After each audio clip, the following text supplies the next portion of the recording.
free consultation.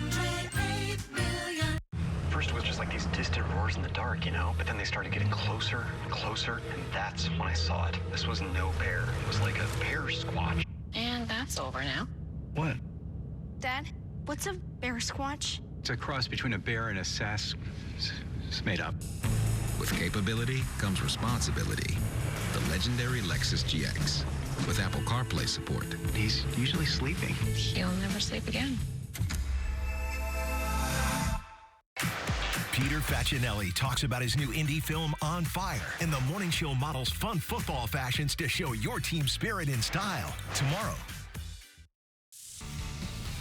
Now at 5, 7 Republican presidential candidates are set to take the stage at the Ronald Reagan Library for the second debate of the primary season. We're live in Simi Valley with a preview. Caught on camera, a driver weaves haphazardly across the 405 freeway before slamming into another car. What we're learning about the person behind the wheel. And a $200,000 follow home heist in Irvine. Details on how the suspects, who police say burglarized an unsuspecting woman's home, how they're trying to get them caught tonight. The KTLA 5 News at 5 starts right now.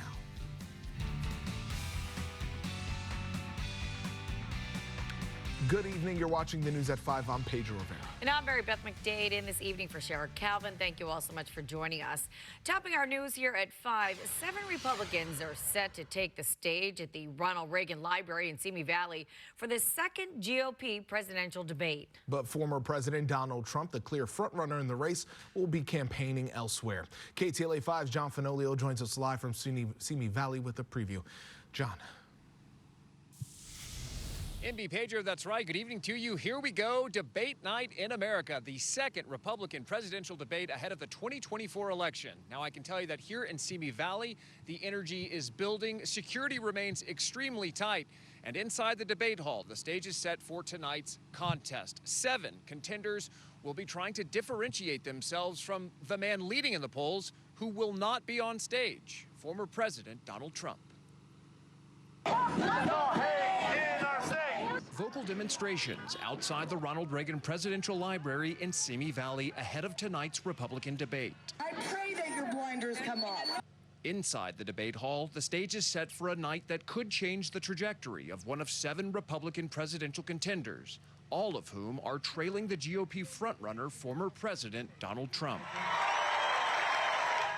Like the previous debate in Milwaukee last month, Mr. Trump is skipping this primetime stage to campaign in Detroit before striking auto workers, one day after President Biden became the first sitting president in modern times to walk the picket line with them.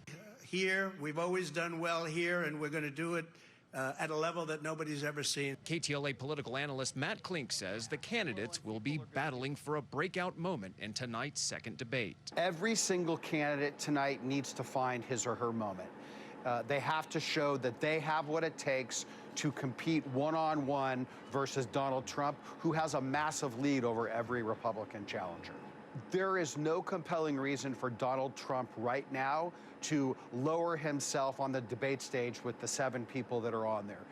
The candidates include former Vice President Mike Pence, former South Carolina Governor and UN Ambassador Nikki Haley, former New Jersey Governor Chris Christie, South Carolina Senator Tim Scott, businessman Vivek Ramaswamy, North Dakota Governor Doug Burgum, and Florida Governor Ron DeSantis.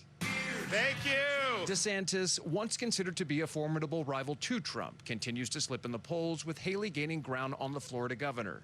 None of the candidates, except Christie, have been eager to distance themselves from Trump, despite the former president facing the possibility of incarceration after being indicted 4 times this year. All right, the debate starts in less than an hour. We will have highlights on the KTLA 5 News coming up.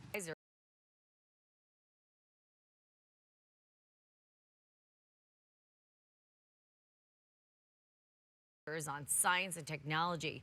The president is expected to announce millions in new funding for health technology research and promised executive action on artificial intelligence later this fall.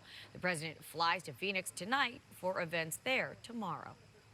With autumn here and winter approaching, LA County health officials are urging high-risk residents to get vaccinated with the updated COVID-19 shot. This morning, Department of Public Health Director Barbara Ferrer held a news conference as she received a current COVID-19 vaccination. She said while hospitalizations and deaths are significantly lower than they were at the height of the pandemic, the risk remains. That's why Ferrer is urging people to roll up their sleeves again for the new COVID vaccine at newly opened sites in Los Angeles. People who are not vaccinated against COVID-19 were 3 times more likely to be hospitalized and 4 times more likely to die from COVID-19 than people who were vaccinated. Meantime, the LA Unified School District has ended the vaccine mandate for staff, but school officials say they will strongly urge staff at the nation's second largest school district to get vaccinated.